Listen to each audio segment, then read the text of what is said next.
Primeira temporada da série Os Anéis de Poder da Prime Video termina esta semana, mas talvez você ainda não tenha parado para pensar um pouco sobre a abertura. Então, neste vídeo, a gente pretende ajudá-lo nesse sentido. Meu nome é Marcos, eu sou um dos co-criadores do canal Peregrino da Terra-média.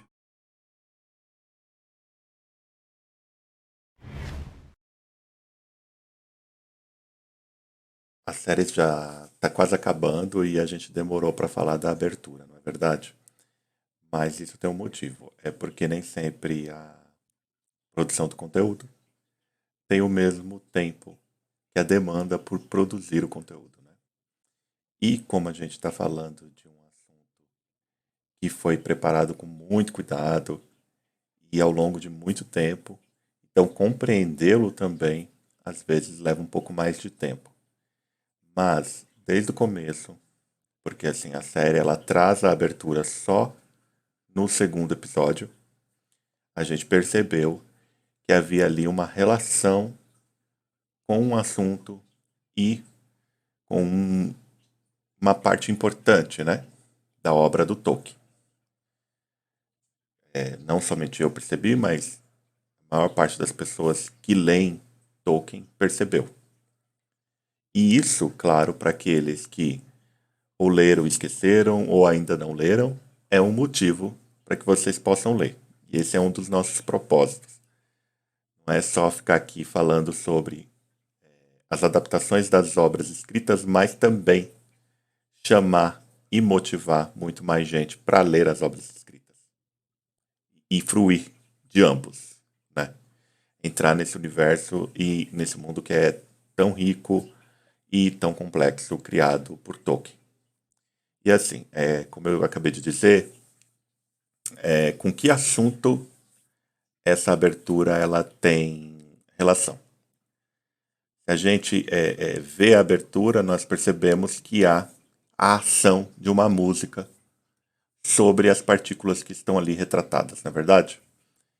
Então, quando a gente vê essa abertura, a primeira coisa que nos vem à mente é a música dos Ainur, também conhecida como Ainulindale, Ainulindale, que é o primeiro capítulo do Silmarillion.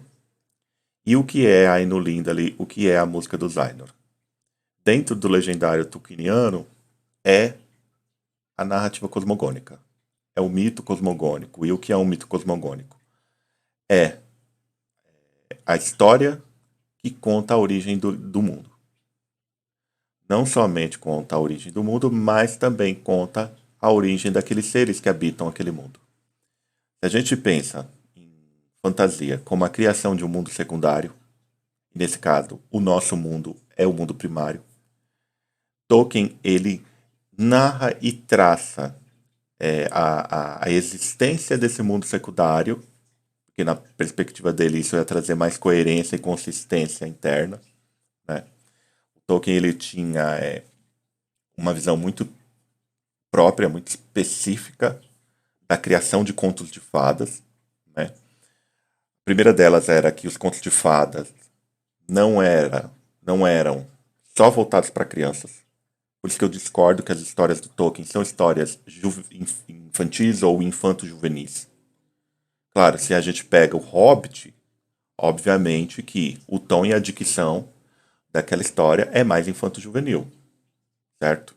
Porque a origem dela é justamente Tolkien contando a história do Hobbit para os seus filhos, certo? Então, claro que o tom e a dicção é infanto-juvenil. Mas quando ele cria O Senhor dos Anéis, que seria um segundo Hobbit, o Hobbit Parte 2, né? A história foi ganhando um tom muito mais adulto, muito mais sombrio, muito mais grave. Tanto que ele faz algumas revisões, não na essência, mas algumas revisões pontuais no Hobbit, justamente para articular uma obra a outra, né? Então eu discordo que contos de fadas são uma coisa para crianças. Nesse ponto eu concordo totalmente com Tolkien. E as suas ideias sobre esse gênero literário específico estão muito bem expressas ali num texto, num ensaio famoso dele chamado Sobre Contos de Fadas. Numa outra oportunidade a gente pode falar um pouco sobre esse texto, porque ele é muito interessante.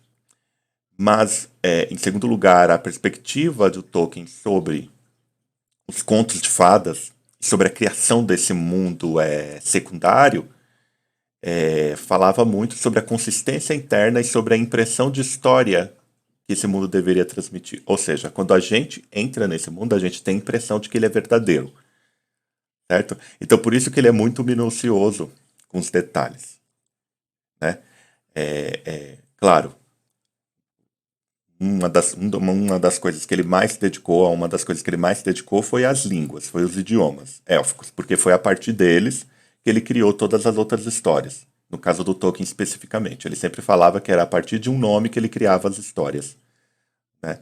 Então a gente começa pelos idiomas. Tem 2 idiomas que é possível aprendê-los totalmente, né? E se comunicar, claro, com certos limites perfeitamente, que é o caso do Quenya e do Sindarin, né? Ele cria toda uma geografia, que ele, com a ajuda, inclusive, do Christopher, seu filho, montou vários mapas, tanto que nós temos um Atlas da Terra-média, temos um Atlas da Terra-média, né, porque é possível, através dos seus textos, reconstruir aquela geografia e tentar encontrar consistência geográfica, porque há uma consistência geográfica, né? Enfim, quando a gente entra no universo da Terra-média, de Arda, que é esse planeta no qual a Terra-média está inserida, a gente tem a impressão realmente de história, né, e de consistência histórica. E não seria diferente em relação à sua origem. Então Tolkien ele criou uma narrativa cosmogônica, um mito cosmogônico, e como eu disse, todo mito cosmogônico ele tem uma função que é justamente contar a origem do mundo e dos seres que habitam nesse mundo. E a maior parte das culturas, não vou dizer que todas, têm os seus mitos cosmogônicos. No Ocidente nós temos o mito cosmogônico judaico-cristão. Existem muitos outros, alguns preservados em textos considerados sagrados, outros que foram transmitidos de boca em boca pela tradição oral. Mas no geral sempre há, né? E o mito cosmogônico, ele não só descreve a origem de um mundo, mas também ele justifica a forma como aquele mundo existe. Não é diferente com Ainu Lindali. Quando a série passar, a gente pretende fazer um conjunto de vídeos justamente para ir trafegando por esses vários aspectos e assuntos e eventos do legendário tolkieniano. E eu tenho lido e relido bastante aí no Lindley. É uma narrativa muito curtinha, um capítulo com algumas páginas só, mas de uma profundidade e de uma potência simbólica muito grande, né? Aí a gente vai começar do começo e vai falar um pouco mais sobre Ainu Lindley e tentar, a partir daquilo que a gente considera o nosso forte, que é crítica literária, desvendar ali os sentidos que estão presentes nessa narrativa, que é talvez uma das mais potentes de todo o legendário. Eu, particularmente, gosto bastante de Ainu Lindley. E a abertura da série, ela faz uma referência direta. A gente vai passar aqui a abertura inteira. Não vamos, claro, transmitir o som, porque tem uma questão de direitos autorais, mas vocês devem, obviamente, ouvido. E a música da abertura ela foi composta pelo Howard Shore, né? Que é o mesmo compositor das trilhas sonoras das adaptações do Peter Jackson. Da série é o Bear McCreary, que compôs a trilha principal e compõe as trilhas dos episódios. Mas a de abertura foi do Howard Shore. Inclusive, muita gente, quando a abertura saiu no segundo episódio, muita gente reclamou que não tinha potência, enfim, que a própria abertura não era tão apoteótica. De certo ponto de vista, eu até concordo com isso, né? Há séries com aberturas mais apoteóticas, como, por exemplo, Game of Thrones e também Casa do Dragão. Tem aberturas e trilhas bem marcantes, né? E que vão mudando, né? Conforme a história vai avançando, a abertura vai mudando, o que eu acho genial. A abertura de Os Anéis de Poder não é necessariamente tão apoteótica, mas eu acho que ela tem uma potência simbólica muito grande, justamente por ela se relacionar com Ainu Lindley, certo? Porque se a gente compreende essa relação, a gente compreende também a sua potência simbólica, certo? E é isso que interessa. É justamente a potência simbólica. Das obras artísticas, o que interessa é a potência simbólica, certo? Em resumo, o que é a música do Zainor? No início, existia Eru, porque esse universo criado por Tolkien é monoteísta, ou seja, ele tem um deus. Existia Eru, o único, também conhecido como Ilúvatar. Ele criou a partir dos seus pensamentos um grande corpo de seres angelicais e botou esses seres angelicais para cantar. E a partir dessa música entoada por esses seres angelicais, todas as coisas foram projetadas e criadas, certo? Aí quando a gente fala aqui todas as coisas, é o esquema geral de todas as coisas. Não é necessariamente cada detalhe, porque há coisas que fogem da música do Zainor. Há coisas que são do domínio só de Eru, especialmente as coisas que dizem respeito aos filhos de Eru. Porque algo que a gente tem que ter em mente em relação às obras do Tolkien é que ali há seres que são livres. Todos os seres daquele universo são livres. Eles têm livre-arbítrio. Todos os seres, pelo menos, que foram criados por Eru, são livres. Então é interessante que há coisas que fogem à música do Zainor. Quando a gente for fazer o vídeo, a gente se aprofunda mais nisso, porque elas dizem respeito justamente à liberdade dos seres criados por Eru. Então, quando a gente pensa na música do Zainor como grande esquema da criação, a gente pensa também na abertura dizendo isso para o espectador, ó, existe um esquema por trás de toda essa história que a gente vai contar. E esse esquema, de certa forma, repete o esquema inicial da música do Zainor. E a gente vai ver como isso está presente na abertura. Como eu disse, a gente vai assisti-la inteira, tá? Tiramos a música. Depois a gente vai ver um pouco como isso foi feito, né? Qual foi o expediente, a técnica que eles utilizaram para produzir essa abertura.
Então, como a gente percebeu aqui, há uma relação da música com essas partículas, né? Com essa areia que vai mudando de forma. Né? E a primeira coisa que a gente tem que falar sobre isso é que a abertura ela usa o esquema das figuras de Chladni. O que são as figuras de Chladni? Se tiver algum físico aí que entende melhor de acústica, por favor, me corrija se eu cometer algum deslize. Tá? Eu não sou físico. Mas as figuras de Chladni, elas demonstram justamente a relação das ondas sonoras, e esse estudo dessa relação é chamado de cimática. Cimática é a investigação da relação das ondas sonoras com a matéria, certo? E as figuras de Chladni, elas justamente mostram essa relação, demonstram, né, como as ondas sonoras, a frequência sonora pode modificar a matéria e a sua forma, certo? Aí a gente vai ver aqui como isso funciona, certo? Não só do ponto de vista científico, porque isso não é só ciência, isso também é arte de certa forma, né? E quando a gente pensa em Ainu Lindaley, a gente está falando de uma narrativa cosmogônica em termos estéticos, porque o centro dessa narrativa é a música, e a música é uma arte. Então, uma das coisas mais bonitas do ponto de vista literário e artístico dessa narrativa de Ainu Lindaley é justamente os termos estéticos utilizados por Tolkien, certo? Ele não só expõe a origem desse mundo e dos seres que ali habitam, ele expõe isso de um ponto de vista estético, de um ponto de vista artístico, né? Porque Ilúvatar não é só o pai. Que a palavra pai em Quenya e Sindarin está presente aí em Ilúvatar, mas não só isso. Está presente a palavra Vatar, que é uma referência a artista, né? Tem o significado também de artista. É o pai artista, é o pai criador, que cria através da arte, certo?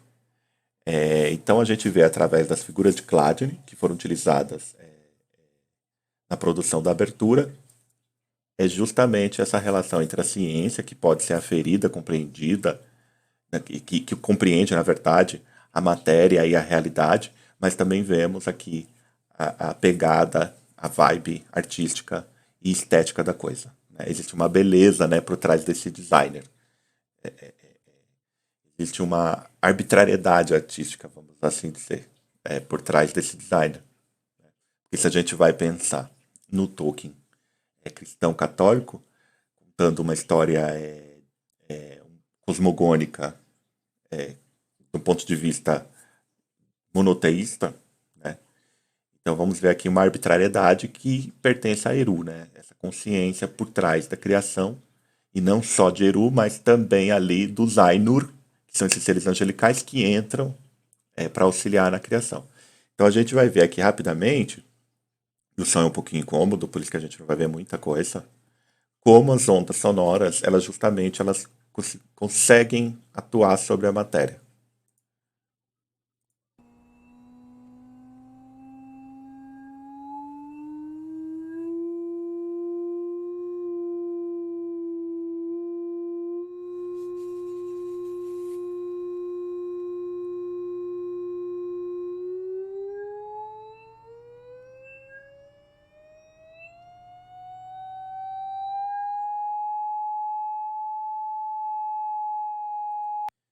Veja que ele muda, né, a frequência e a figura também muda, justamente para mostrar essa relação entre as ondas sonoras que a gente não enxerga com a matéria que a gente enxerga e como uma coisa pode afetar a outra, certo?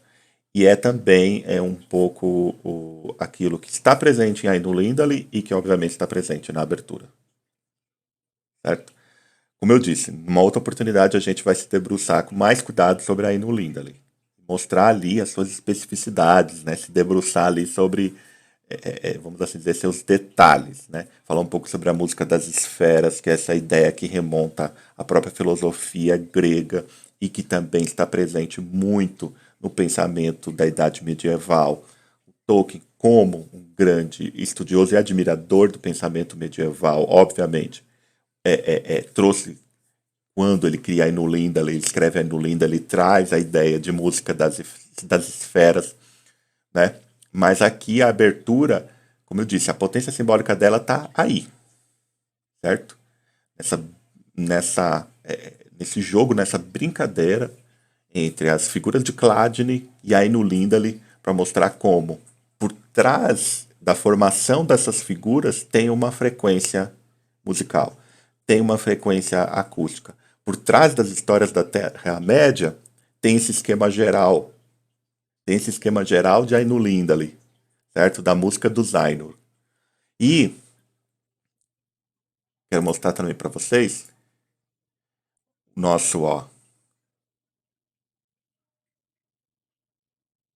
nosso Twitter, sigam lá, por favor. Sigam lá no Twitter. A gente traz algumas coisas, algumas informações.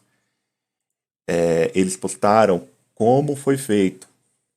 O vídeo é bem legal, né? Mas aí depois a gente volta para a abertura para analisar o que está presente ali, pelo menos o que a gente acha que está presente ali, certo?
Tem uma frase, né, do Tolkien.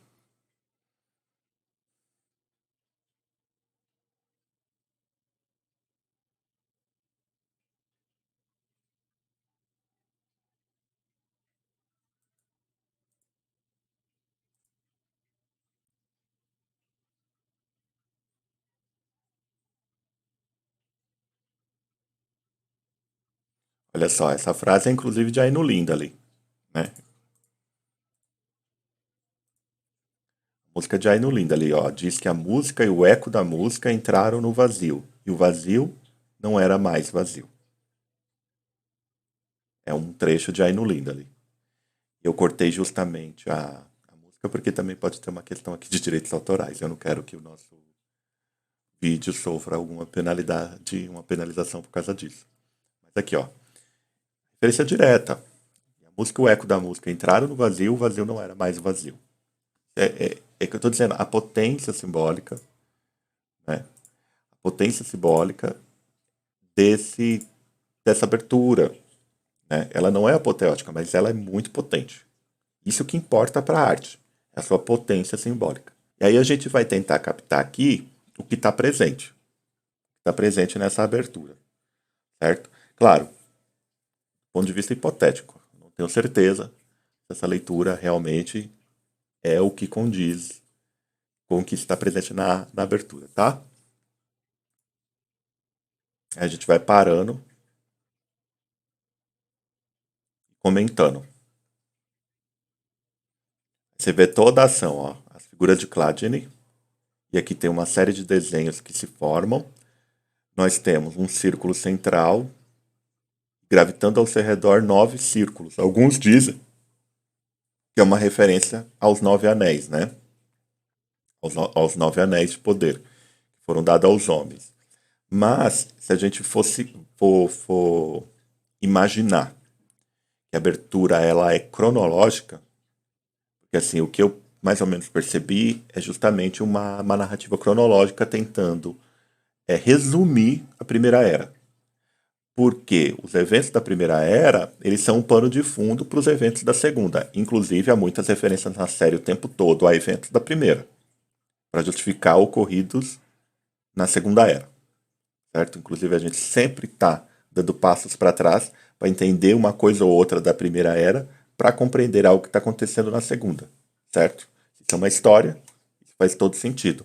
Então eu imagino aqui que talvez seja uma referência aos círculos formados pelos Ainur, né?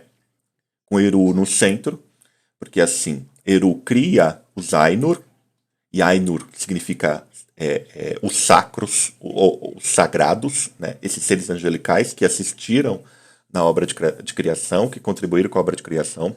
Então Eru os cria, certo? E dá temas musicais para eles, para que eles pudessem enfeitar, enriquecer esses temas, certo? Os temas, eles foram dados por Eru. A gente precisa ter isso em mente.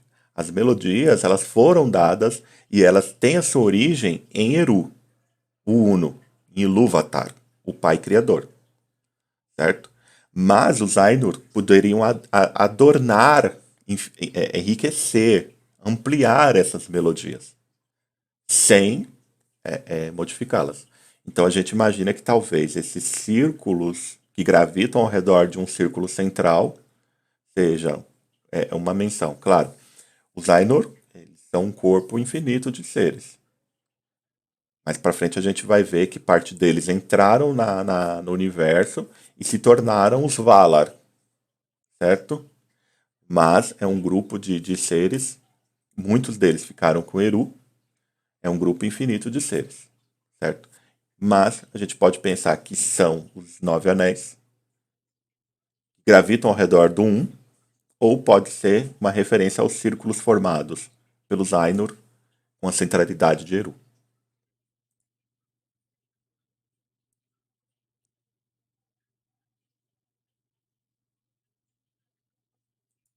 Aí aqui você vê que os círculos eles vão se comunicando, né? Antes eles estavam isolados, depois eles passam a se comunicar um com os outros. Quando a gente vai para a narrativa de Ainur Lindali, a gente vê que inicialmente os Ainur eles cantam sozinhos, porque eles tinham um conhecimento limitado da parte da mente de Eru da qual eles haviam saído. Isso é muito bonito do ponto de vista tanto artístico quanto teológico, porque é dito que os Ainur eles são rebentos dos pensamentos de Eru. Então cada um nasceu de um aspecto específico da mente do Deus Criador, certo? Então, a princípio, eles cantaram sozinhos, porque eles entendiam muito pouco dos seus irmãos, certo? Eles entendiam especificamente da sua parte do pensamento de Eru, mas depois eles começam a interagir entre si e eles vão se aprofundando, eles vão se ampliando, porque eles vão conhecendo os outros aspectos da mente de Eru por meio dos seus irmãos Ainur, certo? Então, talvez essa referência, quando esses círculos que inicialmente estão isolados, eles se separam e passam a interagir. Então, a criação, e isso é bem interessante na relação entre os Ainur, e também é bastante interessante na relação entre os próprios Valar, é que eles se complementam. Um exemplo disso é justamente Manwë e Valar, certo? E Varda, desculpe. É dito que Manwë, que tem o seu domínio sobre o ar, quando está com Varda, né, ele consegue enxergar mais longe. Por que ele consegue enxergar mais longe? Porque Varda, o domínio dela é a luz. Então ela ilumina o olhar de Manwë. Da mesma forma que Varda, quando ela está com Manwë, ela ouve mais longe. Por que ela ouve mais longe? Porque os ventos de Manwë trazem todos os sons. Então essa relação de cooperação entre os Valar, ela existe desde o início. Quanto mais eles cooperam, por isso que não há hierarquia entre eles, apesar de Manwë ser o rei mais velho, né? Vamos assim dizer, o líder dos Valar, a relação de cooperação ela é sempre priorizada, né? Então, talvez na hora que os círculos se desfazem e, e eles passam a interagir um com os outros, a criação se enriquece. Se enriquece. Isso é muito legal.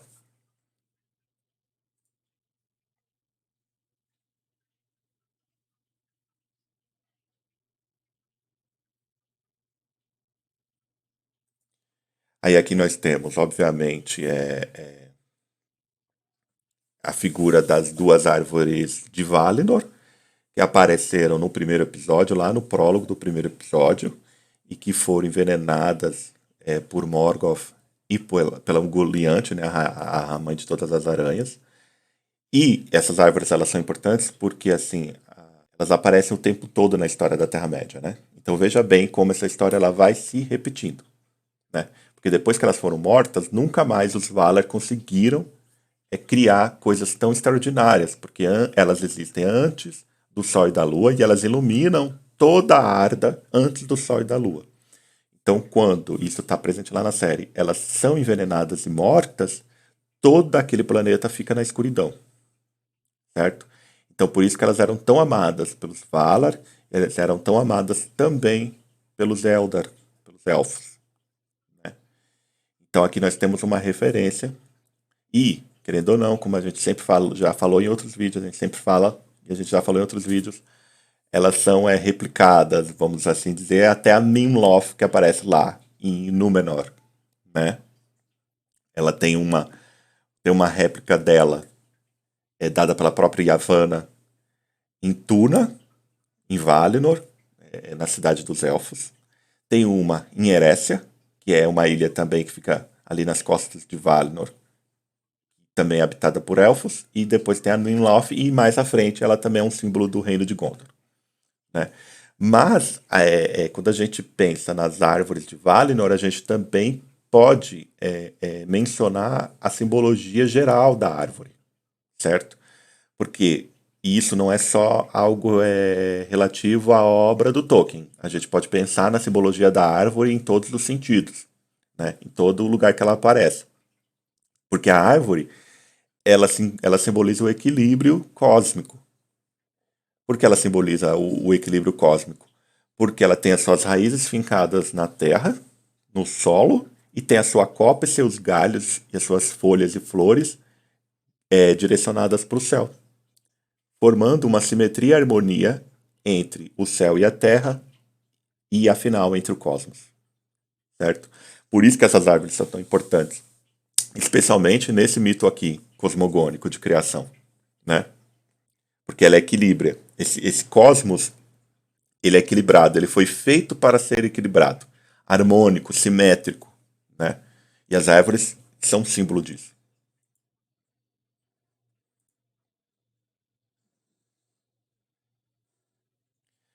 Eu não sei se vocês percebem a formação aqui de uma gema, né?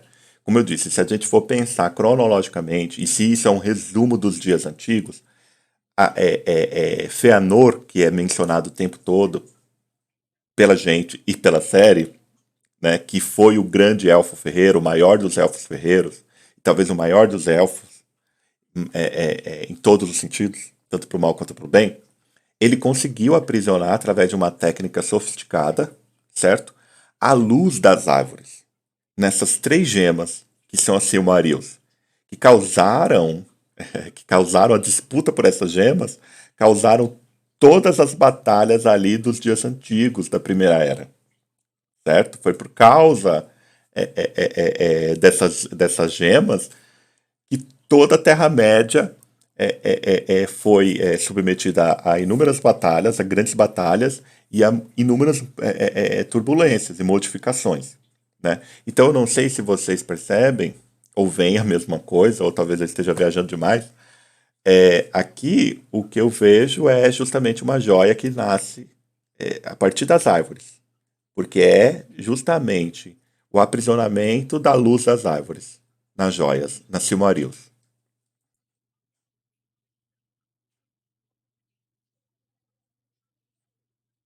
E aqui, ó, a gente poderia dizer que é a estrela de Fëanor. Então, árvore, Silmaril, estrela de Fëanor, né? Então a gente estaria seguindo, de certa forma, uma cronologia ou pelo menos um nexo entre as figuras que vão se formando, né? A mesma estrela que aparece o tempo todo nas roupas, a gente já comentou em um dos vídeos de análise dos trailers, sobre essa estrela de Fëanor que aparece na roupa de Galadriel. Teve muita polêmica, muita discussão entre o fandom se Galadriel fazia parte do grupo de Fëanor. né? Porque a gente sabe que não necessariamente, pelo menos no legendário.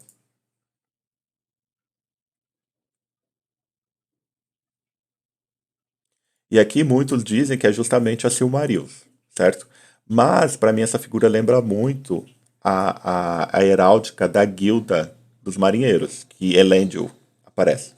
Né? Porque, voltando àquela história de narrativa cronológica, vamos pensar: árvores de Valinor, destruição delas, aprisionamento da luz na Silmarils, Fëanor, família de Fëanor, mar, porque é o momento que os elfos saem de Valinor justamente por causa das Silmarils, que são roubadas por Morgoth. Então eles atravessam o mar, certo? Então essa figura pode significar as três gemas, as três joias, como também pode significar o mar, né? Inclusive no próximo desenho a gente vai ver que vai acontecer uma separação. Talvez seja justamente esse momento que mostra uma separação entre os elfos, né? No seio dos elfos.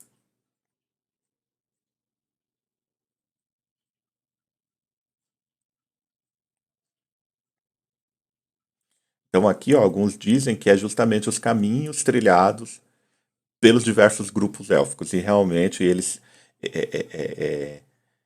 Já falou aqui um pouco sobre isso, né? As três famílias élficas, os Vanyar, os Noldor e os Teleri, seguiram caminhos muito diferentes desde que eles despertaram na Terra-média e foram convidados e levados para ir para Valinor, certo? Eles seguiram caminhos diferentes, mas talvez a maior cisão entre os elfos, que não foi nem um pouco amigável, foi justamente o fratricídio promovido por Fëanor e pela sua família, pelos seus filhos, ali em Aqualonde, em relação aos elfos Teleri. Ele queria os barcos dos elfos, eles disseram que não cederiam os barcos e são atacados pelos Noldor, certo? E aqui a gente vê como o Fëanor é uma figura muito aparentada de Caim, porque ele promove a morte dos seus próprios irmãos, certo? Por isso que há uma relação tensa, inclusive, entre os Teleri que estavam na Terra-média quando os Noldor vêm de Valinor e ficam sabendo desse ocorrido, certo? Então aqui pode estar significando justamente os caminhos separados dos elfos.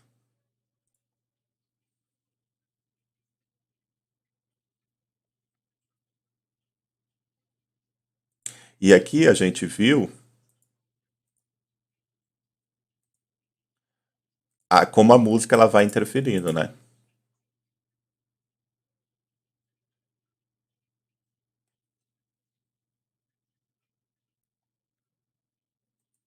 Aqui, ó. Então veja bem como esse nexo entre a introdução e a Inulindale. Como essa música, a frequência dessa música vai determinando os acontecimentos. Certo? É um esquema geral por trás de todos os acontecimentos. Aí na próxima sequência nós temos, pelo visto, uma intromissão de uma substância escura. Nesse sentido, a gente poderia problematizar um pouco, porque o mal em Tolkien ele não é uma substância. Tá? O mal ele nasce da decisão de criaturas livres. Como eu disse, uma das coisas que é centrais em Tolkien é que os seres criados por Eru, eles são livres, né? Eles são livres. E se eles não tivessem uma opção entre o bem e o mal, eles não seriam livres. Porque muita gente se pergunta por que Deus, sendo onisciente, colocou lá em Gênesis, agora falando da narrativa judaico-cristã, colocou a árvore da ciência do bem e do mal para Adão e Eva serem tentados por ela. Porque se eles não fossem tentados e não tivessem uma opção, eles não seriam livres. Certo? E, claro, é uma discussão que dá pano para manga. Tem gente discutindo isso há séculos. O que eu estou dizendo aqui é muito simplista. Tá? É passando por cima dessa discussão toda. Mas, pensando aqui, vamos assim dizer, na teologia Tolkien, esses seres são livres, tá? Então a interferência na música, ela nasce quando um dos Ainur, conhecido inicialmente como Melkor, decide criar as suas próprias melodias, tá? Porque, como eu disse, Eru dá os temas musicais, dá as melodias principais, para que eles pudessem, para que os Ainur pudessem enriquecê-las, enriquecer essas melodias. Então Melkor decide, usando da sua autonomia, da sua liberdade, criar suas próprias melodias. Então ele começa a criar, suscitar uma cacofonia, uma interferência na música de todos os Ainur.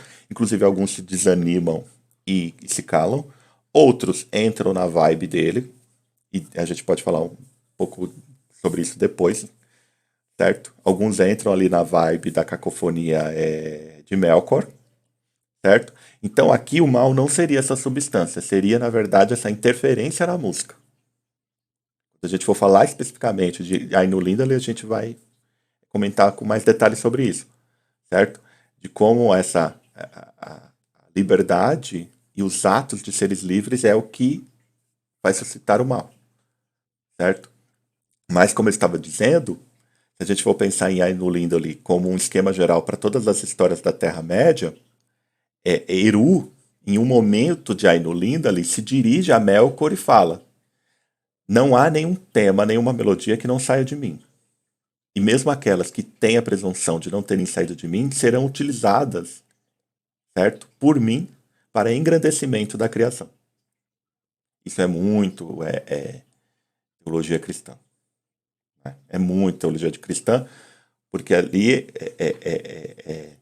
o Deus Criador que não fez o mal, mas fez criaturas livres que podem fazer as suas escolhas, porque se elas não pudessem, elas não eram livres, e que às vezes escolhem caminhos que são diferentes daqueles que ele determinou para as suas criaturas, que ele considera melhores caminhos, certo? Pode utilizar justamente o mal dessas escolhas para produzir engrandecimento dessas criaturas e da própria criação, certo? Porque basicamente a Ainur Lindale é isso.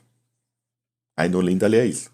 E aqui a gente vê, de certa forma, um eco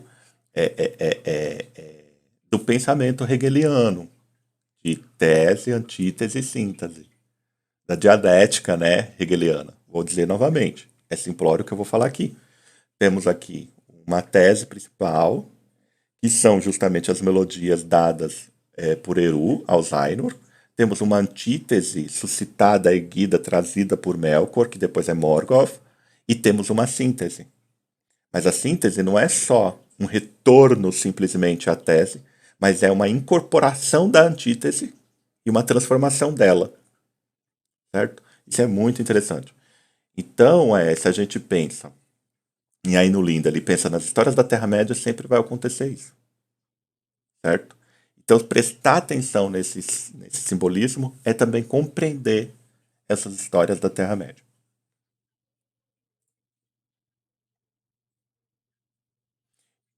Aí muitos dizem que aqui é justamente o olho, né? O olho de Sauron.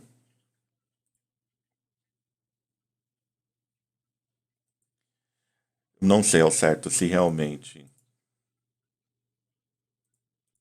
essa aqui é uma expressão, mas pode ser, né? Mas vê também como tudo está conectado.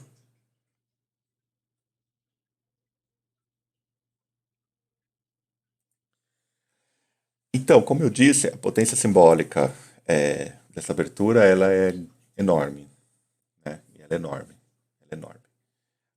Espero que a gente tenha contribuído de alguma forma para vocês compreenderem a abertura, apreciarem também mais a abertura, né? Porque, repito, ela não é tão apoteótica como de outras séries, mas ela é potencialmente simbólica, certo? E não só isso, também compreender como essas histórias se desenvolvem. Porque não há cinismo nas histórias de Tolkien, certo? Não tem um problema nenhum com o cinismo quanto corrente filosófica e crença em relação ao mundo, tá? Mas em Tolkien há, volto a repetir essa coisa da dialética hegeliana, o mal ele nunca prevalece, por mais tempo que ele se sobreponha, porque ele vai ser usado de alguma forma para gerar lá na frente um bem maior para a criação e para as criaturas. E é justamente aquela ideia de eucatástrofe, que é essa palavra criada pelo próprio Tolkien, né? de que a história não termina numa catástrofe definitiva, mas há uma solução, muitas das vezes nascida da própria escolha dessas criaturas, né? Porque é justamente, por exemplo, a história do Frodo, a sua decisão de ter levado o anel até Mordor, até a Montanha da Perdição, que justamente salva toda a Terra-média. E todas as histórias elas vão se repetindo nesse mesmo esquema. E esse é o esquema das histórias da Terra-média, inclusive as que são retratadas na série. Certo? Quero agradecer muito a você que assistiu. Se você ainda não é inscrito, por favor, se inscreve, curte e compartilha aí os nossos vídeos, porque isso é uma razão para a gente continuar aqui. Tá bom? Até mais, Namari.